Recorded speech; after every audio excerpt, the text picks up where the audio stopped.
the exercise of memory allows you to share something that you love and appreciate with someone whom you love and appreciate.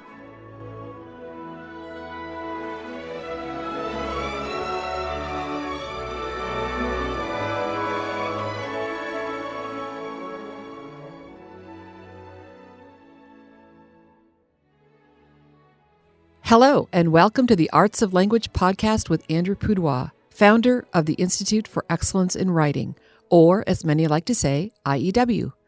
My name is Julie Walker, and I'm honored to serve Andrew and IEW as the Chief Marketing Officer. Our goal is to equip teachers and teaching parents with methods and materials which will aid them in training their students to become confident and competent communicators and thinkers.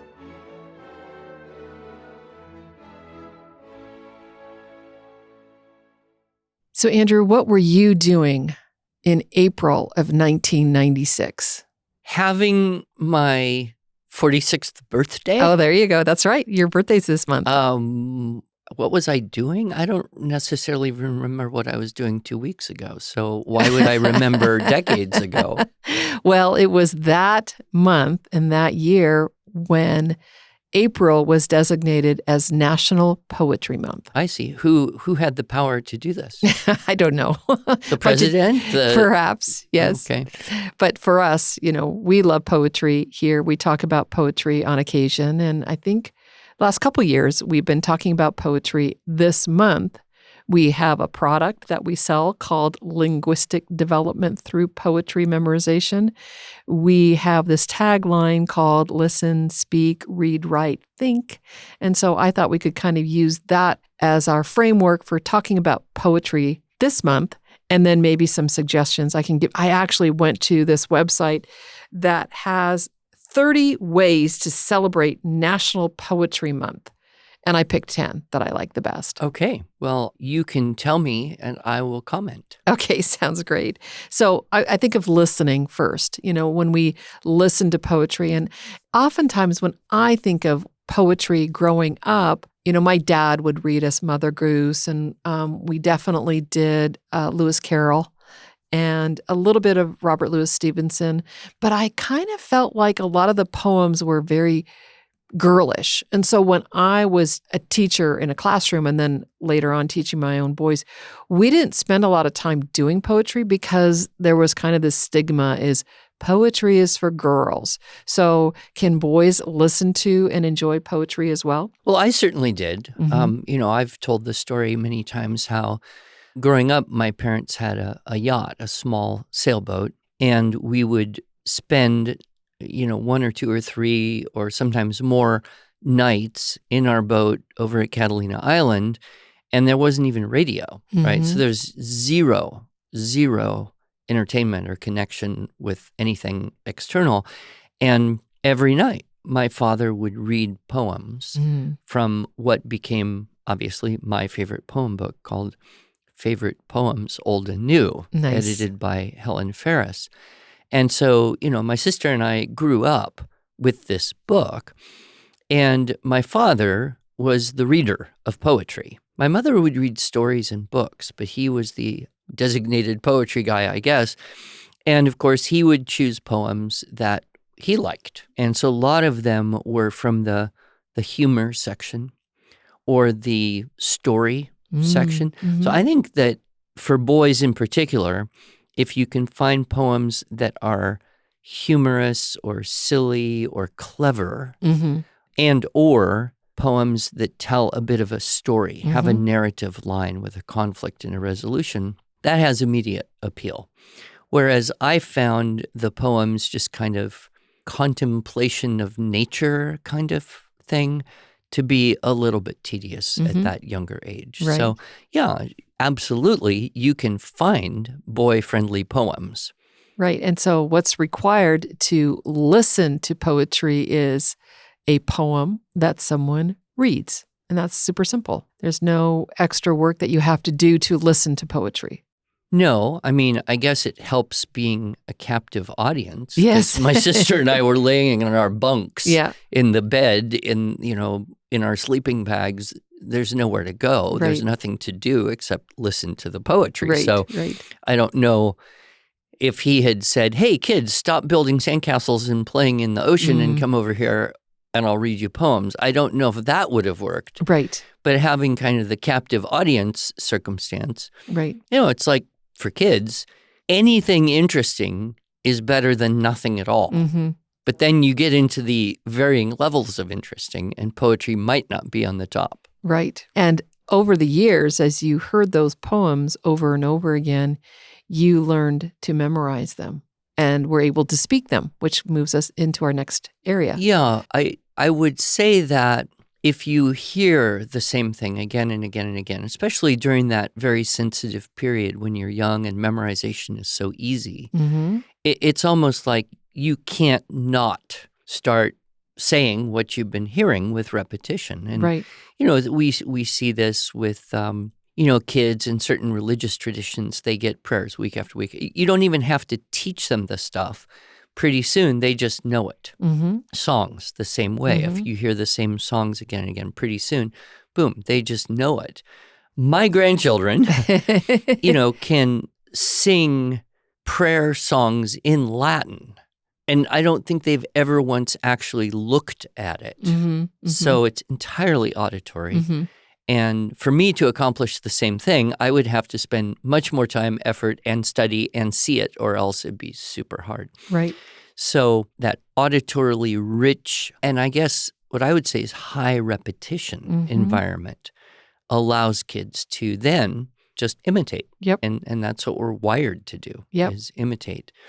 And then if a child says, hey, listen to this, and then they tell you something that you read to them 100 times, well, you've got to be charmed, right? Yes. My grandson, Aiden, who is 10, has memorized a number of the songs from the Fellowship of the Ring. Oh, wow. Because he has listened to the audiobook enough times that he's got these very complex songs there. You mean the ones that I skip over? Oh my goodness, don't tell him that. Yeah, well, one of the benefits of an audiobook is it's a lot harder to skip over This is stuff. true, yes. But now he's reading the paper book because his mother said, you may not watch the movie until you finish reading the book. And it's slow going for him. It's like 2 pages in a day is a Herculean task. But, he's determined. But so he's got this stored up stuff in his mind, and it seems to me it was pretty effortless. So, and then he just, and I've talked a lot about the joy of sharing stuff. Yep. And, we've talked about memory. Yes. And the exercise of memory allows you to share something that you love and appreciate with someone whom you love and appreciate. Right. And so there's just that joy of knowing and sharing stuff. And that's where I think young children and poetry really fits. Yes. You mentioned that students can just pick this up by repetition and osmosis.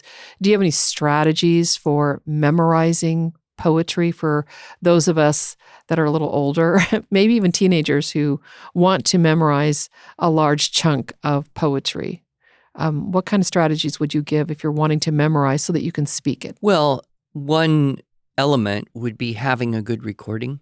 And there are many websites that have recordings of poetry. In fact, I would guess that almost any poem that's well-known enough that you would know it, there's somebody reciting it somewhere on YouTube or some website. Some of the websites that are specifically all about poetry have links to recordings. So if you really wanted to memorize a poem, the easiest and best way, I would say get a good recording of it and then just start listening to it again and again and again and again. Yep.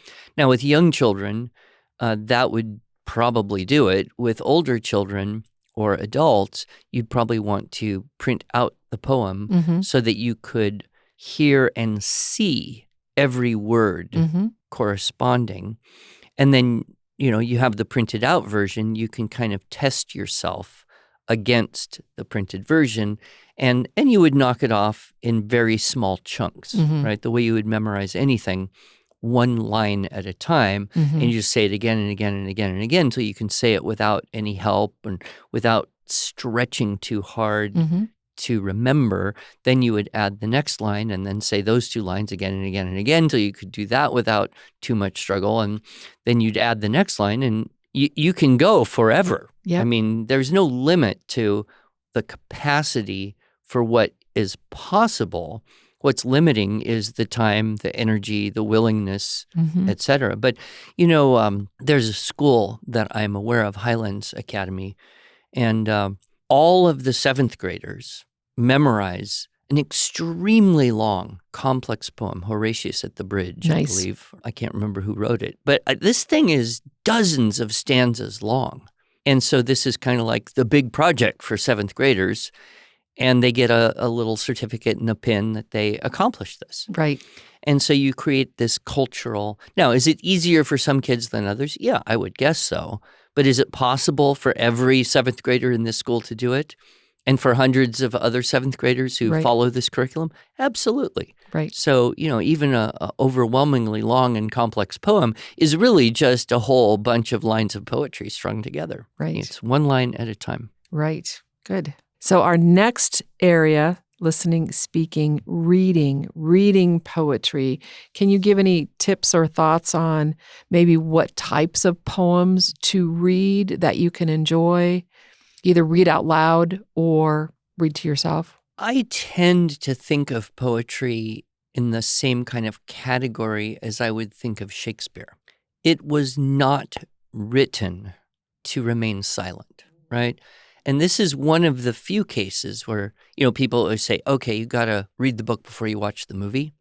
I actually think Shakespeare is the opposite. Oh. You should see the play or watch the movie of the play maybe several times before you go to undertake reading it on paper. Poetry, the same way. If I were reading a poem, I would want to be reading it out loud, preferably to someone else, because reading out loud to yourself has kind of, awkward social connotations, although I do secretly do this. Good. But part of what makes poetry a delight is the sound of words combined with the richness of imagery, and then whatever else the poet injects into it in terms of, an emotional aspect, whether it's a storyline or humorous or a sad poem. It's funny, my father, he would always read this poem I hated. Okay. It's Edgar Allan Poe, Mm. and it's how Annabel Lee by the sea dies. Okay. And I he was a sailor. Yes. And I don't know. He loved this poem, but it was, number one, romantic, so totally uninteresting.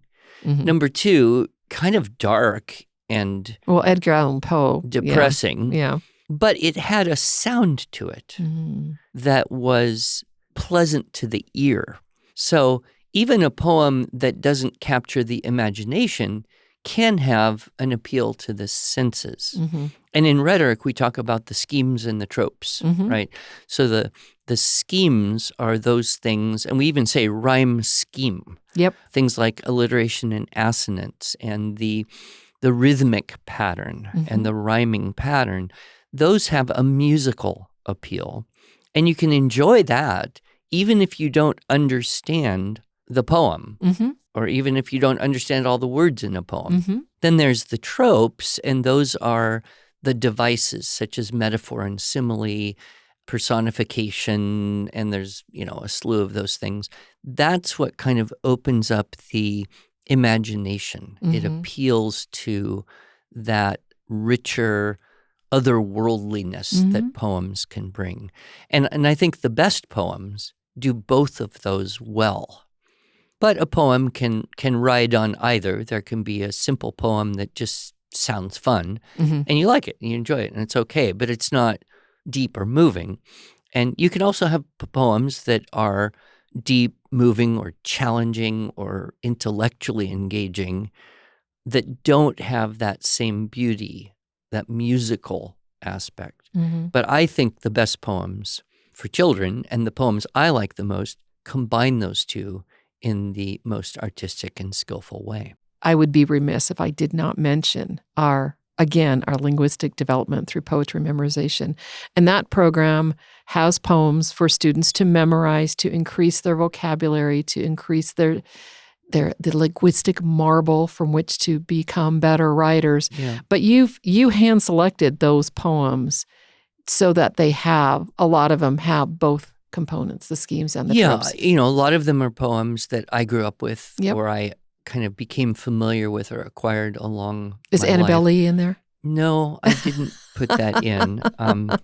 What I wanted was something kind of like a Suzuki method Yep. for memorizing language. Mm-hmm. Because people today, just don't memorize language the way they used to. Mm-hmm. Here and there you see it. Okay, there's Awanas and, Bible verse memory competition.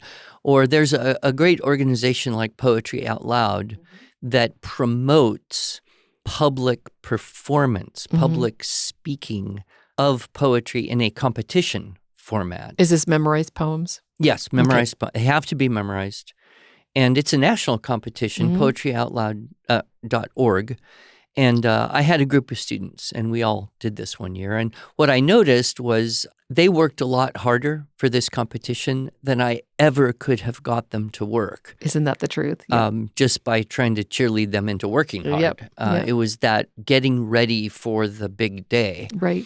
So there's a huge benefit in competitions, whether it's an essay contest or a poetry contest or a recitation contest or a play or a speech contest, because that just kind of focuses the student on doing their best in a way it's really hard to extract otherwise.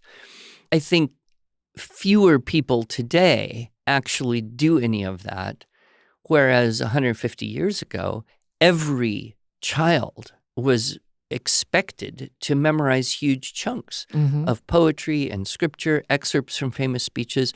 150 years ago, every single kid would have memorized the preamble to the Constitution. Sure. You couldn't even pass 4th or 5th grade or whatever it was without having memorized that. And of course, there's the historical value, there's the civics value, but there's also the fact that it is beautifully written, sophisticated, rich language. So I wanted to try to create something that would restore both the vision and the method where people could kind of recapture this power of knowing deep in the heart, beautiful language. I have this talk called By Heart, the Goodness of Memory, because we think of memorization, it's very mechanical, right? Whereas my mother, a music teacher, never said memorize your music. She always said you have to learn it by heart, because what you memorize does come into your soul. And one thing I've pointed out is if you don't give kids good quality language to memorize, they'll memorize whatever junk is in the environment, TV commercials and rap songs. So, and not all rap songs are junk, but my point is kids are wired to memorize. Sure. And so we want to be careful of what we provide. Yep. Okay, so we come to writing poetry. That we could spend multiple podcasts. We could create a whole curriculum on writing poetry, and people have. But what are some tips and tricks for parents and teachers who want to have their students begin this journey of writing poetry? Well, the first thing I would underscore here is that if you want to write poetry decently well, the more poetry you have memorized, the more exposure you have to the wider variety of poetry, the better you're going to do it. And, we see this is very true in music. The great composers had huge chunks of memorized music in their brain before they ever put a quill pen to a piece of parchment or whatever. Right. So again, it's like this idea of furnishing and stocking the mind. And what's interesting is if kids have memorized a bunch of poetry, they can write poetry that does all sorts of cool things and not even necessarily know that they were using iambic pentameter Yeah, or or anapestic trimeter, or all of these AB, things, rhyme scheme. Yeah. because they're drawing from the specifics, Mm-hmm. general principles, which Mm-hmm. they are then able to apply spontaneously Right. through imitation. And I unfortunately think that in many cases, kids are maybe in a classroom or there's some kind of curriculum, and it's going to be like, okay, write poetry. Kind of a blank page approach. Yeah, Mm-hmm. and they don't have enough experience to draw on to do it well. Yep. And so they feel a little frustrated Mm-hmm. by that. The other thing is, there's this idea that somehow poetry is about expressing emotions and feelings. Mm-hmm. And there's a certain level of maturity required before you have any interest whatsoever in expressing emotions and feelings. Yep. So I think one very good way, after you've set a foundation by having kids read and hopefully memorize a lot of poetry, is to give them some content, Mm-hmm. right? So one of the things I have always loved to do is take a story, like a fable or a fairy tale or something familiar, and say, well, use that for your poem. Mm-hmm. Because, to walk outside, look at a tree and write a poem about a tree, or to have a walk through the flowery meadow on a spring day and then write about that in any kind of meaningful way, that is tough. And I sure wouldn't even want to do that. Nope. But, tell me to rewrite an Aesop fable in poetry form. Well, that would be, I could manage that. Yep. And one of the things I've talked about a lot is vocabulary as being absolutely necessary for being able to think a thought, right? You can't really think a thought. You don't have the words to think it in. And so when you either give them a story or, help through coming up with long lists of words that are connected with something, or writing from an experience and then getting the words on paper. Then you can go to the next step, which would be, okay, let's look at those words. Hey, do any of them rhyme? Are there synonyms for words that might rhyme? Okay, we could do that. Okay, then start putting that content. I was with Dr. Webster one time, and he was absolutely determined that I had to write a sonnet. Okay. And I honestly did not really want to sit there and write a sonnet, but he was just determined that we weren't going to do anything else, or, that this was going to happen. And I just thought, well, I don't know, what could I possibly write about? And I had recently had an experience where a fox came into our yard in our home, right in Tulsa, right in the city, and murdered almost all of our 12-some chickens. And it wasn't like the fox was eating them. He was just killing them. It was just awful. And I realized two things there. Number one, you can write poems about horrible things just as easy, or maybe more easily, as you can write poems about beautiful, good things. And number two, the reputation that foxes have in Aesop fables as being sneaky and malevolent is well-deserved. But anyway, I got the sonnet about the fox. But, for kids, I think you got to help them come up with some content, unless they have an idea already.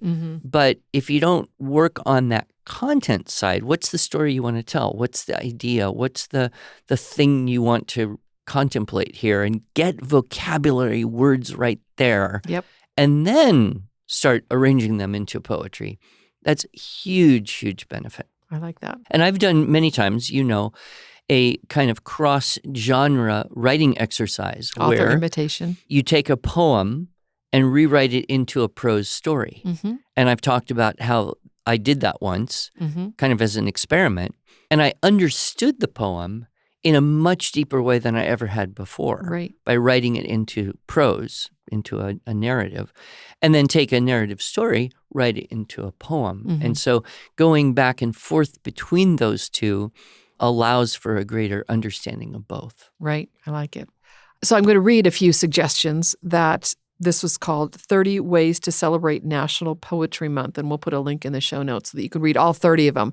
But I'm just going to select my favorite. All right. Invite your students to email letters to award-winning poets as part of this year's Dear Poet contact project.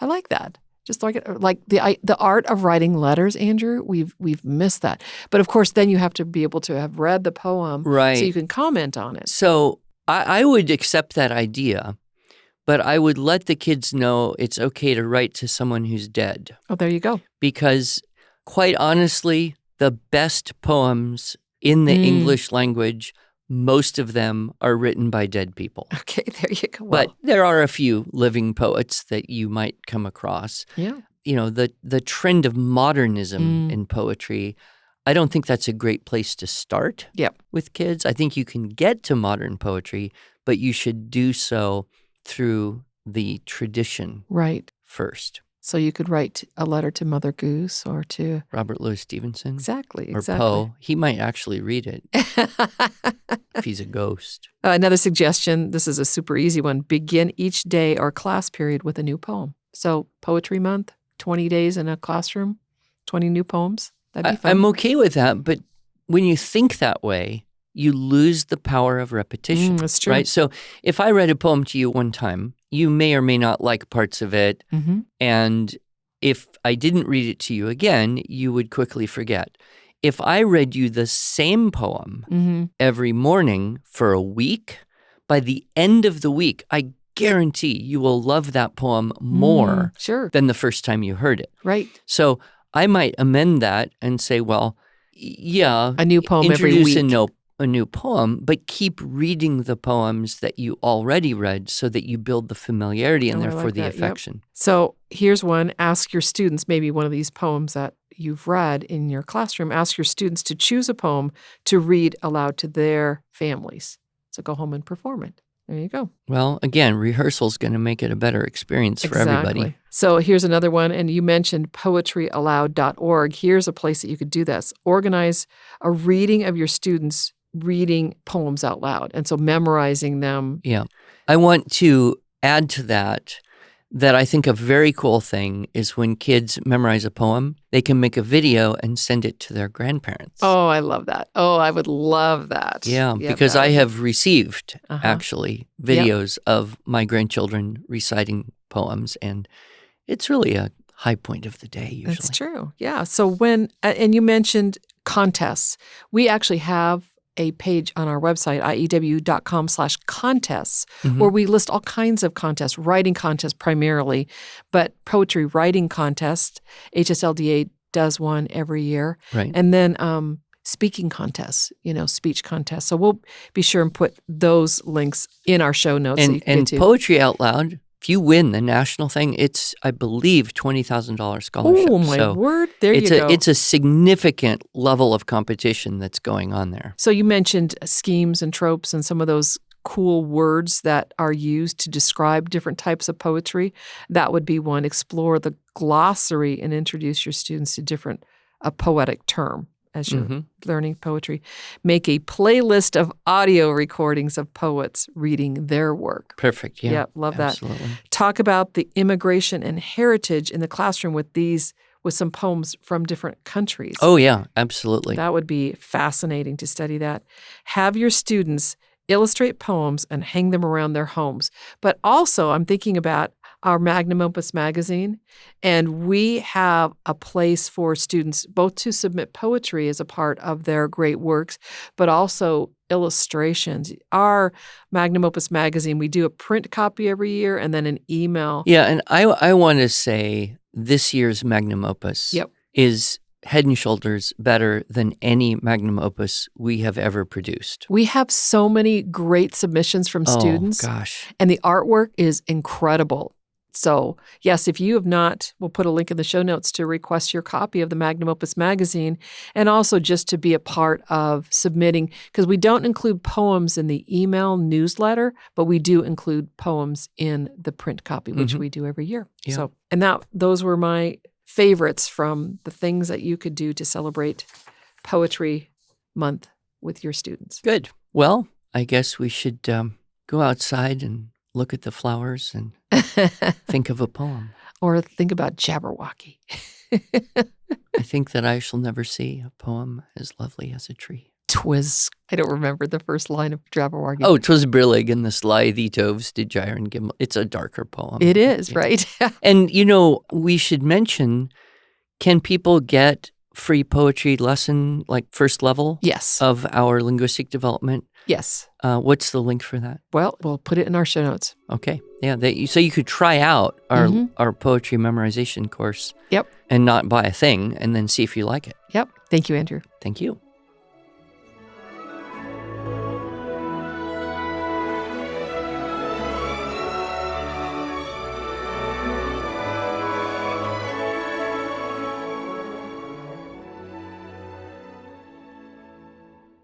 Thanks so much for joining us.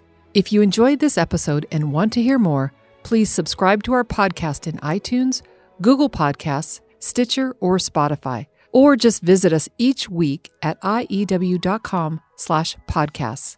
Here you can also find show notes and relevant links from today's broadcast. One last thing, would you mind going to iTunes to rate and review our podcast? This really helps other smart, caring listeners like you find us. Thanks so much.